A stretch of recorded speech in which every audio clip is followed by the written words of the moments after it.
Assalamualaikum warahmatullahi wabarakatuh.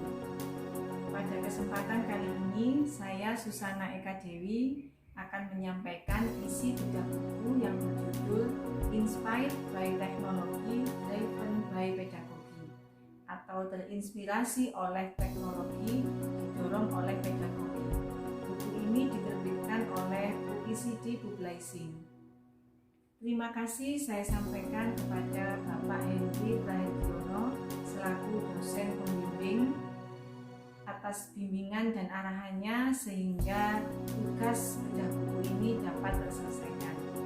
Pilihan buku yang saya bedah dengan judul Inspired by Technology, Driven by Pedagogy berisi tentang a systematic approach to technology-based school innovation atau pendekatan sistematik berbasis teknologi inovasi sekolah.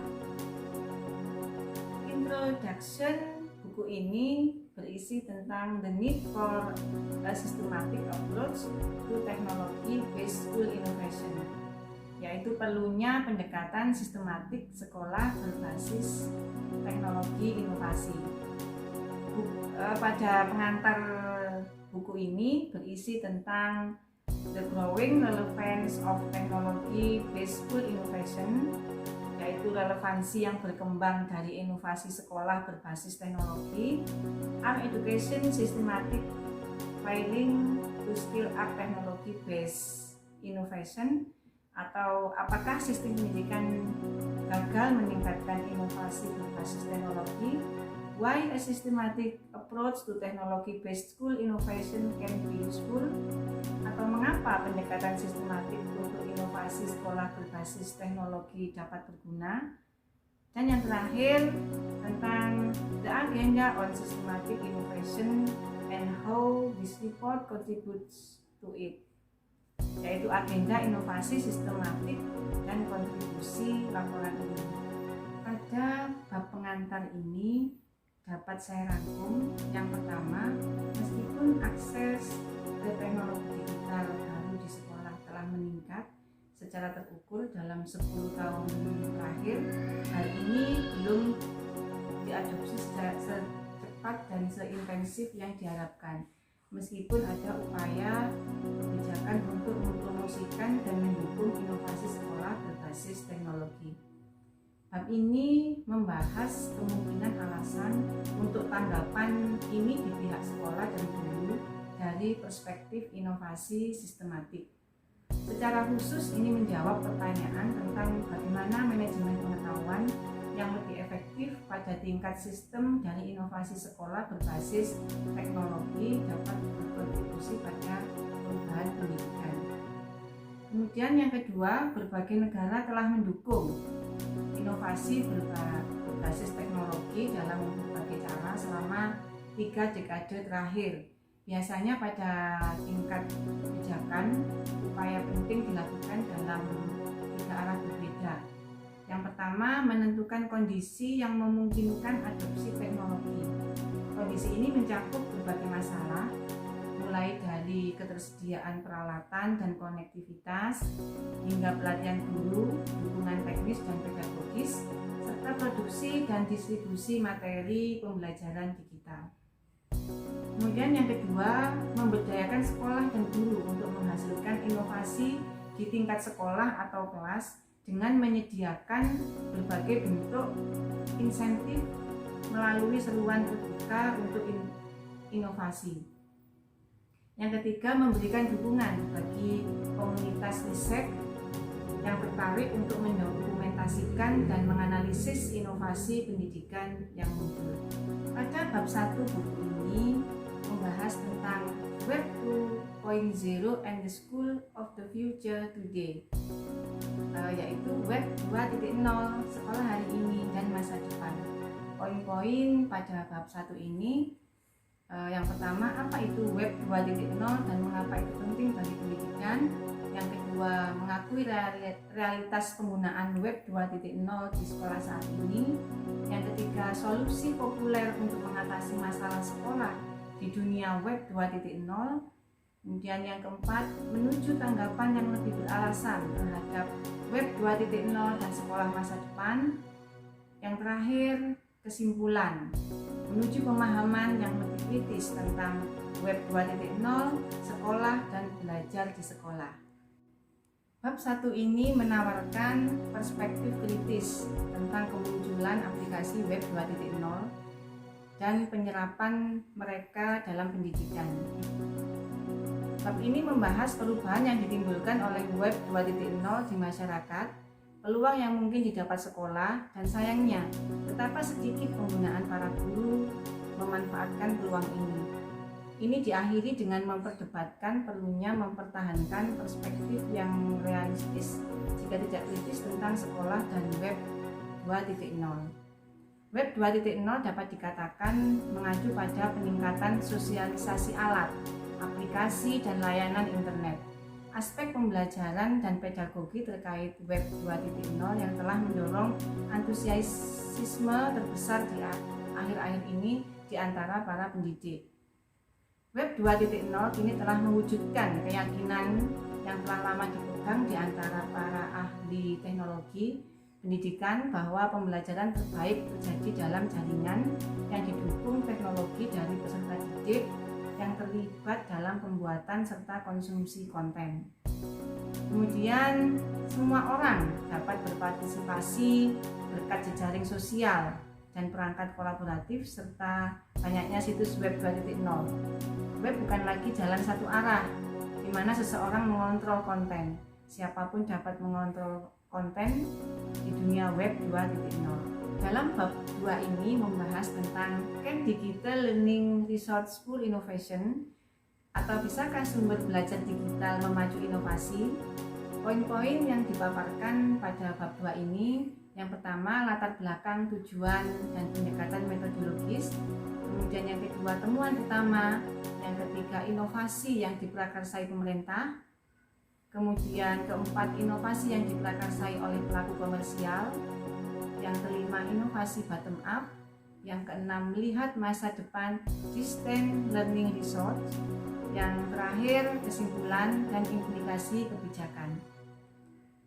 Dalam bab 2 ini membahas hasil studi yang dilakukan di 5 negara Nordik yang menganalisis perkembangan terkini di bidang sumber daya pembelajaran digital learning resource dari perspektif inovasi sistemik. 3 jenis inovasi yang berbeda diperiksa.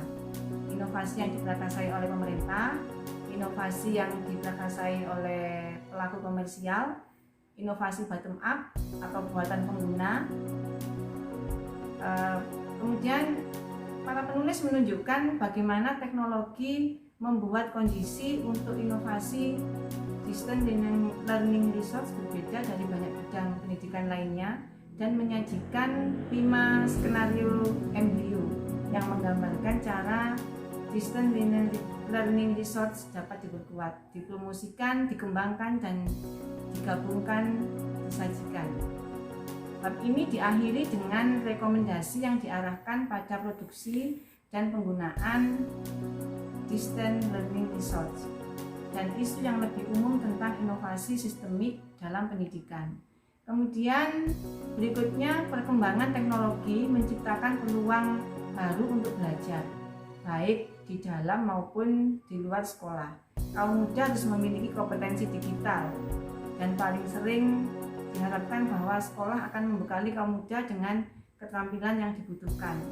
Untuk melakukan ini, sekolah perlu menggunakan dan bekerja dengan berbagai jenis alat digital, tidak terkecuali dalam bentuk distance learning resource. Bab yang ketiga tentang monitoring and assessing the use of ICT in education, the case of Australia, yaitu memantau dan menilai penggunaan TIK dalam pendidikan pada kasus Australia.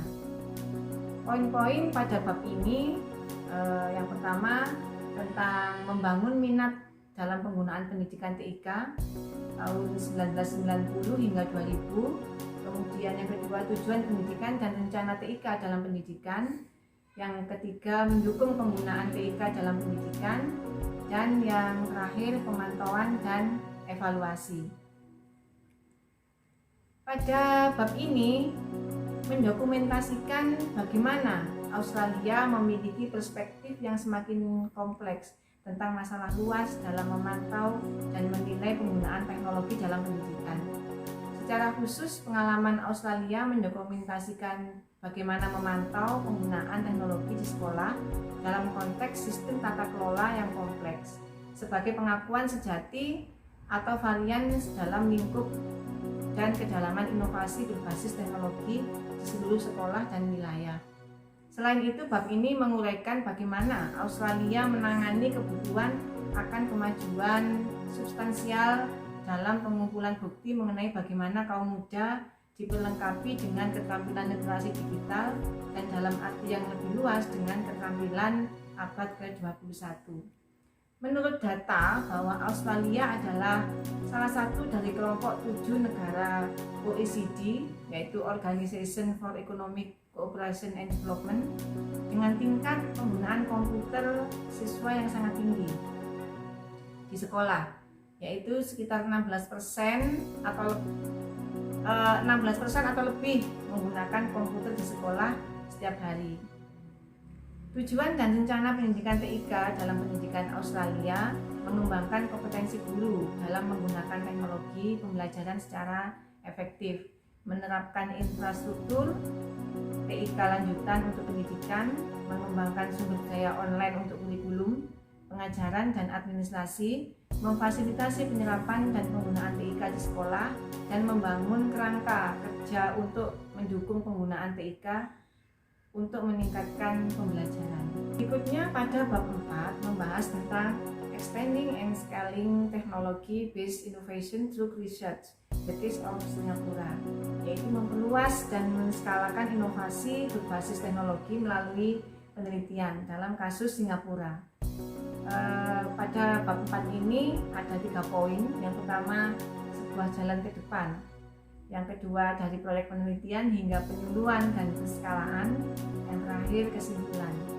Pada bab 4 ini membahas pertanyaan tentang keterampilan abad ke-21 melalui prisma studi kasus di Singapura. Tentu saja kasus ini sangat khusus dalam banyak hal, termasuk penekanannya pada rancangan, pelaksanaan dan evaluasi rencana induk nasional, dukungan terhadap inovasi berbasis teknologi, serta pemantauan dan penilaiannya telah memainkan peran penting dalam rencana ini.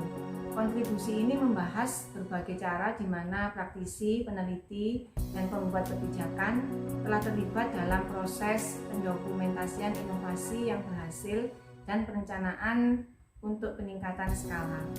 Penulis menyarankan agar perhatian yang cermat harus diperhatikan pada proses penerjemahan dari inisiasi inovasi hingga implementasi inovasi. Berikutnya, sebagian besar proyek penelitian yang dilakukan di Learning Science Lab Singapura memiliki inovasi pedagogis yang dapat dikategorikan sebagai jauh dari praktek sekolah saat ini. Sebagai upaya komunitas pembangunan pengetahuan untuk mengkulturasi epistemologi pembangunan pengetahuan ke proses penyelidikan sains, di mana siswa berpikir seperti ilmuwan. Meskipun siswa di Singapura pada umumnya berhasil dengan baik untuk ujian State Science Nasional, pembangunan pengetahuan baru lahir dalam praktek sekolah. Untuk meningkatkan pengetahuan epistemologi sains guru perlu diubah menjadi penyelidikan dan pembuatan makna. Berikutnya kita sampai pada pembahasan bab 5, yaitu tentang Innovative Teaching and Learning Research, yaitu penelitian, pengajaran, dan pembelajaran yang inovatif. Pada bab 5 ini, poin-poin pentingnya yaitu yang pertama, latar belakang penelitian inovatif teaching learning. Yang kedua, desain penelitian inovatif teaching learning. Yang ketiga, metode, sampel, dan keluaran. Yang terakhir, implikasi kebijakan. Bab 5 ini memperkenalkan upaya penelitian internasional dan komparatif yang penting untuk mengembangkan dan menyumbangkan seperangkat alat untuk mengukur penerapan praktik pengajaran inovatif oleh pendidik. Sejauh mana praktik tersebut memberi siswa pengalaman belajar yang mempromosikan keterampilan yang mereka perlukan untuk hidup dan bekerja di abad 21. Peneliti dan pendukung menyarankan bahwa peran sekolah dan pendidik harus berubah untuk memenuhi kebutuhan pelajar milenium baru saat ini. Makalah ini menjelaskan proyek penelitian internasional baru yang disebut penelitian pengajaran dan pembelajaran inovatif atau disingkat ITL, yang bertujuan untuk mengembangkan dan menyumbangkan seperangkat alat untuk mengukur penerapan praktik pengajaran inovatif oleh pendidik dan sejauh mana praktik tersebut memberikan pengalaman belajar yang mendorong siswa. Keterampilan yang mereka perlukan untuk hidup dan bekerja di abad 21. Kita sampai pada bab terakhir dalam bedah buku kali ini, yaitu bab 6. Bab 6 ini membahas tentang Design Research on Technology Based Innovation, yaitu merancang penelitian tentang inovasi berbasis teknologi. Poin-poin yang ada pada bab 6 ini yaitu tentang kurikulum, kemudian jaring laba-laba kurikulum yang rentan, perspektif tentang pilihan substantif, strategi pengembangan, potensi penelitian desain kurikulum, fitur penelitian desain kurikulum, penekanan pada evaluasi formatif, generalisasi hasil penelitian desain kurikuler, dan yang terakhir kesimpulan. Kurikulum bersama dengan penilaian merupakan pendorong utama pendidikan karena kurikulum menentukan tujuan, isi, dan dalam beberapa kasus juga metode pengajaran dan pembelajaran. Bab ini menyarankan kurikulum sebagai peta jalan untuk pendidikan. Secara khusus penulis melihat pada manfaat dan keterbatasan penelitian desain kurikulum dan bagaimana hasilnya memiliki potensi untuk memberikan kontribusi penting bagi kebijakan dan pengembangan kurikulum. Daripada mencoba mengimplementasikan intervensi yang rumit dan lengkap, disarankan sebuah proses di mana seseorang sampai pada prototip yang semakin memenuhi aspirasi dan persyaratan inovatif disarankan. Prosesnya seringkali berulang, siklik atau spiral. Kegiatan analisis, desain, evaluasi, dan revisi diulangi sampai keseimbangan yang memuaskan antara cita-cita dan realisasi tercapai.